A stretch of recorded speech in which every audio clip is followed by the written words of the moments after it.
Hi guys, मैं Rahul Gupta Chanakya classes के study channel में आपका बहुत बहुत स्वागत करता हूं। आज के इस सेशन में हम पढ़ेंगे हिंदी वर्णमाला पार्ट 2। हमारा एक वीडियो हिंदी वर्णमाला पार्ट 1 का आपको डिस्क्रिप्शन बॉक्स में उस वीडियो का लिंक मिल जाएगा। तो आज का सेशन शुरू करते हैं। भाषा के लिखित रूप को वर्ण कहते हैं। अगर हम इसी भाषा को लिखित रूप में प्रयोग करें तो उसी को वर्ण कहते हैं। तो आपसे क्वेश्चन पूछा जाएगा कि भाषा की सबसे छोटी इकाई क्या है। तो भाषा की सबसे छोटी इकाई क्या है, तो अगर वो लिखित माध्यम में है तो वर्ण हो जाएगा, अगर वो मौखिक माध्यम में है तो हो जाएगा ध्वनि। तो हम क्या आंसर सही माने, तो भाषा की सबसे छोटी इकाई हम किसको माने, वर्ण को माने कि ध्वनि को माने। तो ध्यान दीजिएगा, भाषा के लिखित रूप को वर्ण कहते हैं। अगर हमसे पूछे, अगर दोनों ऑप्शन में मिल जाए तो हम जो है पहली प्रायोरिटी देंगे ध्वनि को, क्योंकि हमने सबसे पहले बोल के बात करना सीखा है, लिख के बात करना हमने नहीं सीखा सबसे पहले। तो सबसे पहले हम प्रायोरिटी देंगे ध्वनि को, ठीक है। इसके बाद गाइज अगर हम लोग बात करें तो कई वर्ण जब मिलते हैं, वर्णों का समूह, कई वर्ण जब मिलते हैं तो निर्माण करते हैं शब्द का, तो वर्णों का समूह शब्द कहलाएगा, ठीक है। अब वर्णों का समूह शब्द कहलाएगा। अब इसके बाद कई जो शब्द हैं ये मिलेंगे तो ये वाक्य बना देंगे। कई शब्द मिलकर वाक्य बनाते हैं, ठीक। तो कई वाक्य मिलकर बनाते हैं पद, कई वाक्य मिलकर पद बनाते हैं, ठीक है। तो कई पद मिलकर भी वाक्य बनाते हैं, तो कहने का मतलब ये आपस में इंटरचेंज होते रहते हैं, ठीक है। तो कई पद मिलकर पदबंध बनाएंगे, तो आगे ऐसे क्रम चलता रहेगा। तो हम लोग बात करते हैं, सबसे पहले हम लोग पढ़ेंगे वर्ण के बारे में। तो हमारा ये सेशन रहेगा पूरा का पूरा, हम वर्णों के बारे में अच्छे से समझेंगे। तो शुरू करते हैं वर्ण के बारे में समझना। तो वर्ण क्या होता है, वर्ण भाषा की सबसे छोटी इकाई होती है। वर्ण स्वर और व्यंजनों के योग से बनते हैं, स्वर और व्यंजन के योग से वर्ण बनते हैं, ठीक है। इसके बाद अगर हम बात करें हिंदी वर्णमाला में वर्णों की संख्या कितनी है, तो हिंदी वर्णमाला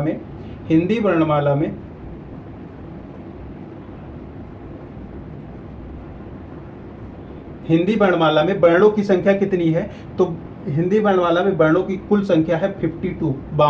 तो ये अलग अलग विद्वानों के अनुसार अलग अलग है। जैसे कि एक कामता प्रसाद गुरु है, इनके अनुसार वर्णों की संख्या 46 है, ठीक है। एक है किशोरी दास वाजपेयी, उनके अनुसार 43 है।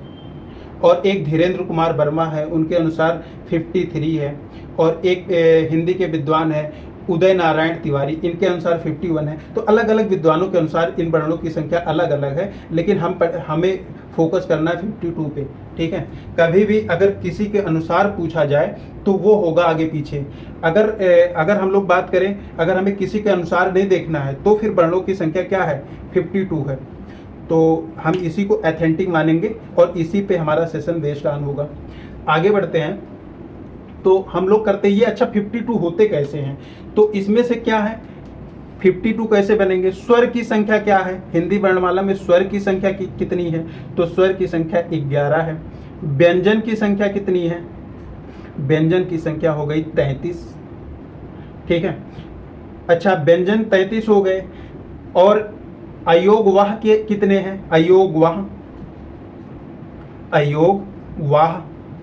ये कितनी है, इनकी संख्या कितनी है, तो इनकी संख्या 2 हो गई। अगर हम लोग बात करें तो 2 होते हैं उच्छित या द्विगुण व्यंजन, उच्छित या द्विगुण व्यंजन, ये 2 गुण रखते हैं, ठीक है। 2 टाइप के गुण रखते हैं, इसके बारे में आगे हम पढ़ेंगे, द्विगुण व्यंजन, ठीक है। तो इनकी संख्या कितनी है, इनकी संख्या भी 2 है। टोटल करेंगे तो लगभग क्या टोटल करेंगे। अच्छा, एक चीज छूट रहा है आपका, ये छूट रहा आपका संयुक्त स्वर। संयुक्त स्वरों की संख्या कितनी है,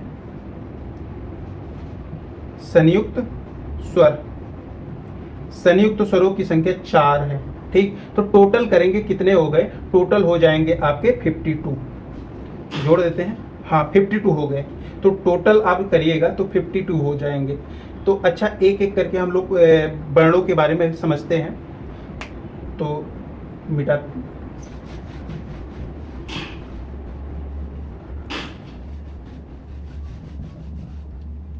ठीक है। वर्ण के भेद, तो वर्ण के भेद कैसे करेंगे? वर्ण के भेद, तो वर्णों के भेद कितने हैं गाइस? तो बात करें हम लोग वर्णों के भेद के बारे में, तो वर्ण के मुख्यतः दो भेद होते हैं। तो वो दो भेद कौन कौन से हैं? तो दो भेद हैं इसके वर्ण के, ये हो गए, एक होता है स्वर, एक होता है व्यंजन। अच्छा, ये स्वर और व्यंजन क्या होता है, सबसे पहले हम इसी की बात कर लेते हैं। स्वर क्या होता है? तो स्वर होते हैं, आपको आ से लेकर औ तक स्वर माने जाते हैं।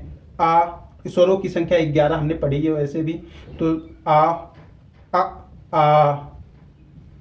ई उ री ए ऐ ओ औ अंग आहा। गाइज आप सोच रहे होंगे कि स्वरों की संख्या हमने 11 बताई है, तो कितने हो गए? 1 2 3 4 5 6 7 8 9 10 11 12 13। ये 13 कैसे हो गए? हमने बताया तो 11 है। तो ये अंग और आहा, ये क्या है? ये अनुस्वार है, ये विसर्ग है। ये अनुस्वार हो गया, ये हो गया विसर्ग। तो इसी को कहा जाता है अयोगवाह। इनकी संख्या अभी अभी हमने पढ़ा, इनकी संख्या 2 हो गई अयोगवाह की, तो ये दोनों अयोगवाह हो गए। ठीक, तो स्वरों की संख्या कुल है 11। ठीक है, तो स्वरों की संख्या टोटल हो गए 11। तो हम बात करते हैं, तो अगर हम इसकी एक सारणी से हम इसको समझने की कोशिश करेंगे, स्वर के भेद। ठीक है, इरेज कर देते हैं।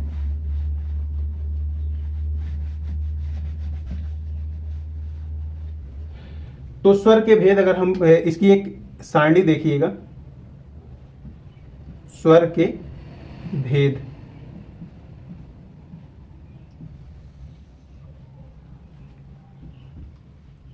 तो स्वर के मुख्यतः 3 भेद होते हैं। वो कौन कौन से हैं? एक होता है ह्रस्व स्वर, ह्रस्व स्वर, और एक होता है दीर्घ स्वर,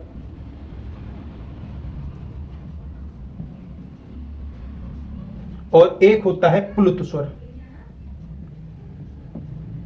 गाइज आपको किताबों में ज्यादातर प्लुत स्वर के बारे में नहीं मिलता है, तो हम पूरा सही से करेंगे, कुछ भी नहीं छोड़ेंगे, एकदम जीरो से शिखर तक जाएंगे। तो स्वर के बारे में ह्रस्व स्वर, दीर्घ स्वर और प्लुत स्वर। ह्रस्व स्वर क्या होता है? तो ह्रस्व स्वर आप हम लोग बचपन से पढ़ते आए, छोटा आ, छोटी ई, छोटा ऊ, री तो बड़ा वाला होता नहीं, छोटा री, बड़ा री, ऐसा कुछ तो होता नहीं। तो फिर ये सारे के सारे ह्रस्व हो गए। ह्रस्व को बात करें, कभी कभी ह्रस्व को लघु स्वर भी कहा जाता है, लघु स्वर। ह्रस्व को कभी कभी लघु स्वर कहा जाता है, लघु स्वर कहा जाता है। इसी को कभी कभी मूल स्वर भी कहा जाता है, क्योंकि ये बिना किसी के योग से बनते, बिना किसी के जुड़े बनते हैं, मूल स्वर भी कहा जाता है। इसीलिए कभी कभी इसी को कहा जाता है एक मात्रिक स्वर, एक मात्रिक स्वर भी कहा जाता है इसी को। ठीक है, तो इतनी चीजें कहा जाता है ह्रस्व स्वर को। अगर हम लोग बात करें गाइस दीर्घ स्वर को, तो दीर्घ स्वर को, अच्छा ह्रस्व स्वर के बारे में पहले कर लेते हैं, कितने हैं, कौन कौन है ह्रस्व स्वर? तो छोटा आ, छोटी ई, छोटा ऊ और री, इनका दीर्घीकरण, मतलब री का तो दीर्घीकरण होता ही नहीं, और ये जो है बिना किसी के योग के बनते हैं, तो ये हो गए ह्रस्व स्वर। तो ह्रस्व स्वरों की संख्या आपसे पूछी जाए तो कितनी है? ये हो गई 4। ह्रस्व स्वरों की संख्या 4 है। अगर हम लोग आज बात करें दीर्घ स्वर की, तो दीर्घ स्वर के बारे में अगर बात करें, तो दीर्घ स्वर को ही संयुक्त स्वर भी कहा जाता है, संयुक्त स्वर भी कहते हैं इसको। और कभी इसी को कहा जाता है मिश्र स्वर, मिश्र स्वर भी कहा जाता है, और इसी को कहा जाता है संधि स्वर।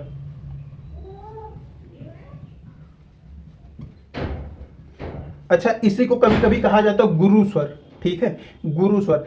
गाइज अगर हम कभी कभी हमें क्वेश्चन का आंसर तो पता होता है, लेकिन इसका रा पे बड़ा ऊ का मात्रा होगा, थोड़ा सा अंतर होता है, रा पे बड़ा ऊ का मात्रा, गुरु स्वर। ठीक है, तो गुरु स्वर कहा जाता है कभी कभी।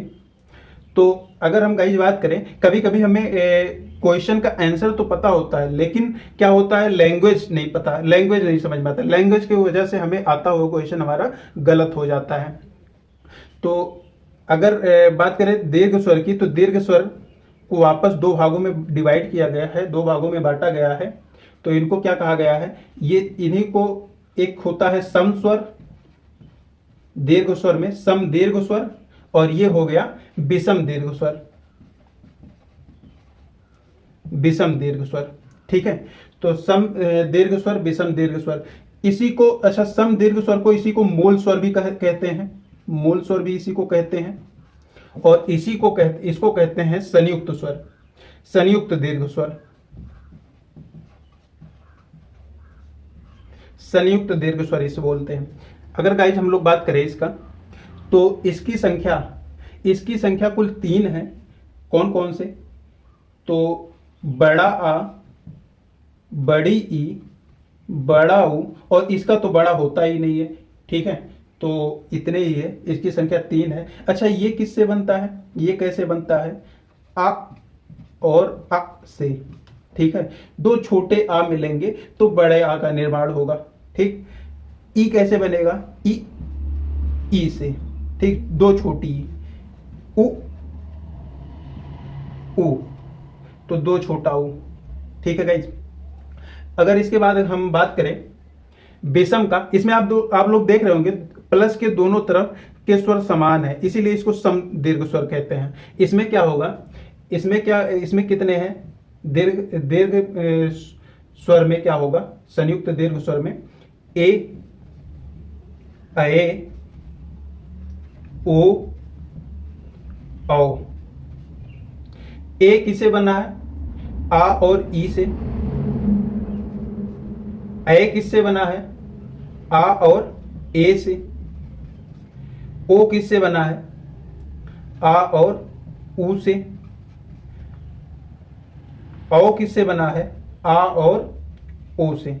गाइस आप देख रहे होंगे कि प्लस के दोनों तरफ स्वर भिन्न है, इसीलिए इसे विषम दीर्घ स्वर कहते हैं। ठीक है, तो दोनों तरफ विषम है। अच्छा, आपसे डायरेक्टली बार बार जो पूछा गया है एग्जाम में, आपसे पूछा गया है कि दीर्घ स्वरों की संख्या या संयुक्त स्वरों की संख्या कितनी है। तो संयुक्त स्वरों की संख्या कितनी है, गिन लेते, 3 इधर है, 4 इधर है, टोटल संख्या कितनी हो गई, 7। ठीक है, तो ये संख्या आपसे बहुत ज्यादा पूछी जाती है, संख्या आपको अच्छे से याद रखना है। अच्छा, स्वर से ह्रस्व स्वर किसे कहते हैं, जिनके उच्चारण में सबसे कम समय लगता है उन्हें ह्रस्व स्वर कहते हैं। ठीक, जिनके उच्चारण में ह्रस्व स्वरों की तुलना में दुगना समय लगे उन्हें दीर्घ स्वर कहते हैं। तो ह्रस्व स्वरों की तुलना में दुगना समय लगने पे उसको दीर्घ स्वर कहेंगे। जिनके उच्चारण में ह्रस्व स्वर की तुलना में 3 गुना समय लगे उसको कहेंगे प्लुत स्वर। इनके उच्चारण में बिल्कुल कम समय लगेगा, इनके उच्चारण में इनकी तुलना में दुगना समय लगेगा, और इनके उच्चारण में इनकी तुलना में 3 गुना समय लगेगा। तो जैसे कि इसका एग्जाम्पल, एक आपको बहुत फेमस एग्जाम्पल है, जैसे हम लोग मान लेते हैं ये आपको कहीं मिलता है यस के आकार का, ये, तो इसका उच्चारण जो होता है आ के रूप में करते हैं। ठीक है, तो जैसे हम लोग बोलते हैं ओम, तो ऐसे होता है। ठीक है, ओम, इसको बोलने में 3 गुना समय लगेगा, ओम, आप बोल के देखिएगा 3 गुना समय लगेगा। तो ये हो गया प्लुत स्वर। ठीक है गाइज, अगर हम उच्चारण स्थान की अगर हम लोग बात करें, अब उच्चारण स्थान की अगर हम लोग बात करें तो इसको एरेज कर देते हैं। अच्छा, इसको जो है ये बनता कैसे है प्लुत स्वर, तो प्लुत स्वर बनता है ओ और आ से, ओ और आ से मिलता है, मिलके बनता है प्लुत स्वर। ठीक है, इसके बाद अगर हम इसको एरेज कर देते हैं,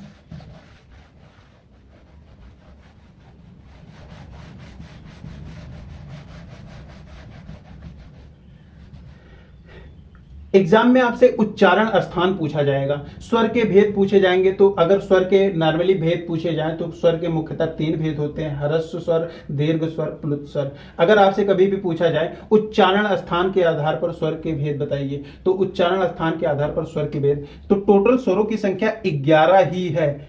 आ, इ, उ ऊ री ए ऐ ओ औ। तो इनकी संख्या 11 ही है। इसी के भेद आपसे पूछे जाएंगे।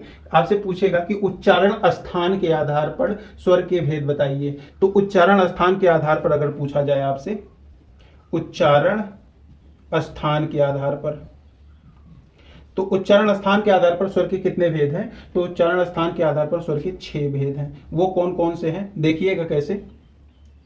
इसका उच्चारण, इतने का उच्चारण कैसे होता है? इतने का उच्चारण हम अपने शरीर के किस अंग से करते हैं? तो वो करते हैं कंठ से, गले से, कंठ से। और इतने का उच्चारण किस अंग से करते हैं? मुख के किस भाग से करते हैं? तो इसका उच्चारण करते हैं तालु से। आप बोलिएगा तो इसमें जीवा तालु को जरूर स्पर्श करेगी, ठीक है, इसमें तालु इफेक्टेड जरूर होगा। इसका उच्चारण किससे होगा? ओठ से। बिना ओष्ठ का प्रयोग किए आप इसका उच्चारण नहीं कर सकते। तो इसका उच्चारण ओष्ठ से होगा। इसका उच्चारण होता है मूर्धा से। इसका उच्चारण मूर्धा से होता है। इसके बाद अगर हम लोग बात करें, इसका उच्चारण किससे होगा? तो इसका उच्चारण, इसको याद करने का भी बहुत अच्छा तरीका है। इसका उच्चारण कंठ से होगा, इसका तालु से, इसका ओष्ठ से, इसका मूर्धा से। इतनी बातें, अगर ये तीनों बातें आपको याद हो गई तो इसका उच्चारण होगा, इन दोनों को मिलाने पे जो बनेगा, कंठ और तालु दोनों के मिलाने पे जो बनेगा वही, उसी से उसका उच्चारण होगा, कंठ तालु से, कंठ तालु से। और इसका उच्चारण कैसे होगा? इसका उच्चारण कंठ और ओष्ठ, अब इसको छोड़ देते, कंठ और ओष्ठ, इसको मिलाने से जो बनेगा उसी से होगा, कंठोष्ठ। ठीक है, तो इसको याद करने का अच्छा सा तरीका यही है, कंठ तालु ओष्ठ, मूर्धा, कंठ तालु और कंठोष्ठ। ठीक है, तो याद करने का ये तरीका हो गया। अगर गाइस आपसे पूछा जाए कि उच्चारण प्रयत्न के आधार पर स्वर के भेद बताइए, उच्चारण प्रयत्न के आधार पर, तो ये उच्चारण स्थान के आधार पे था, उच्चारण प्रयत्न के आधार पर आपसे पूछे तो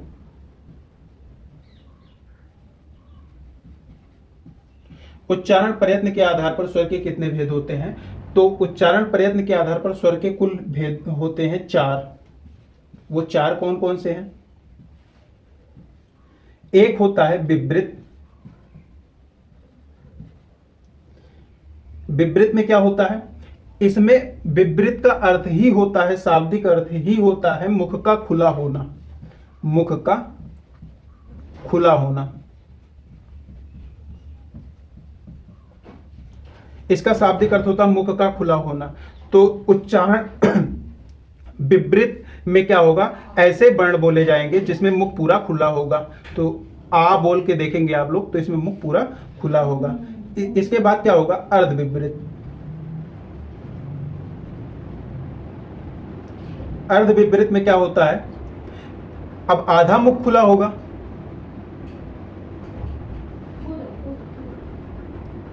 आधा मुख खुला होगा। तो ऐसे कौन से वर्ण हैं जिनको बोलने में आधा मुख खुलता है? तो एक होता है डॉक्टर, हम लोग बोलते हैं तो डॉ, तो ये लगाते हैं। अगर जैसे डॉक्टर ऐसा लिखा रहेगा तो डॉक्टर बोलेंगे, अगर डॉक्टर ऐसे लिखा रहेगा तो इसे डॉक्टर कहते हैं, लेकिन सही वाला यही है, तो यही है वो। ठीक है, तो ए आ, और इसके बाद क्या हो जाएगा? इसके बाद हो जाएगा ओ। तो इनके उच्चारण में मुख जो है लगभग आधा खुला रहता है। इसके बाद आता है समृत स्वर। समृत स्वर, समृत स्वर में क्या होगा? समृत स्वर में क्या होगा? इसमें मुख जो है, इसका शाब्दिक अर्थ ही होता है मुख का बंद होना, मुख बंद रहता है। जिन वर्णों के उच्चारण में मुख बंद रहता है वो समृत स्वर के अंतर्गत आएंगे। तो ऐसे कौन से वर्ण है जिनमें मुख बंद रहेगा? तो जैसे आ, लगभग मुख खोलने की कोई जरूरत नहीं है। आ, ई, और कौन से है? आ, ई, ई, उ, ऊ। तो ये समृद्ध के अंतर्गत आएंगे। इसमें लगभग मुख बंद रहता है, थोड़ा सा खुला होता है। अर्ध समृद्ध, इसमें क्या होगा? अर्ध समृद्ध में क्या होता है? इसमें मुख आधा बंद होता है, थोड़ा सा मतलब ज्यादा खुला होता है। जैसे ओ, ओ आधा बंद होगा, थोड़ा सा खुला होगा, कहने का मतलब। तो इसमें जैसे होगा ओ, ए, ठीक है।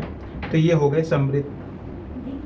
तो ये उच्चारण प्रयत्न के आधार पर स्वर के भेद हो गए, जिनकी संख्या 4 है, जो बार बार एग्जाम में पूछी जाती हैं। इसके बाद अगर हम लोग बात करें गाइस, तो उच्चारण प्रयत्न के आधार पर हो गया। तो जिह्वा के आधार पर स्वर के भेद पूछे जाते हैं आपसे, जिह्वा के आधार पर पूछे जाते हैं, ओष्ठ के आधार पर स्वर के भेद पूछे जाते हैं। वीडियो थोड़ा सा लंबा हो रहा है, थोड़ा सा पेशेंस रखिएगा, पूरा कंप्लीट पैकेज है ये। इसमें कुछ भी छोड़ा नहीं जाएगा, आपको पूरा बताया जाएगा, थोड़ा सा भले वीडियो लंबा हो जाए।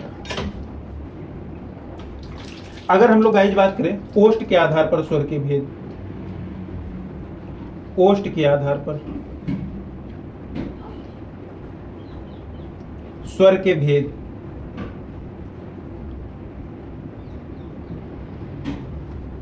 तो ओष्ठ के आधार पर स्वर के भेद अगर हम लोग करें, तो ओष्ठ के आधार पर स्वर के मुख्यतः 2 भेद होते हैं। या तो ओष्ठ में क्या होगा, या तो ओष्ठ गोलाकार होंगे, तो उसको कहेंगे वृत्तमुखी स्वर, वृत्तमुखी स्वर। या तो ओष्ठ गोलाकार नहीं होंगे, तो उसको कहेंगे आवृत्तमुखी स्वर।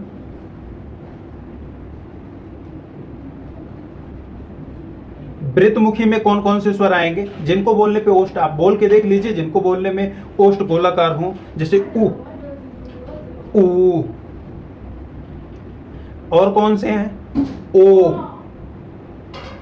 आओ।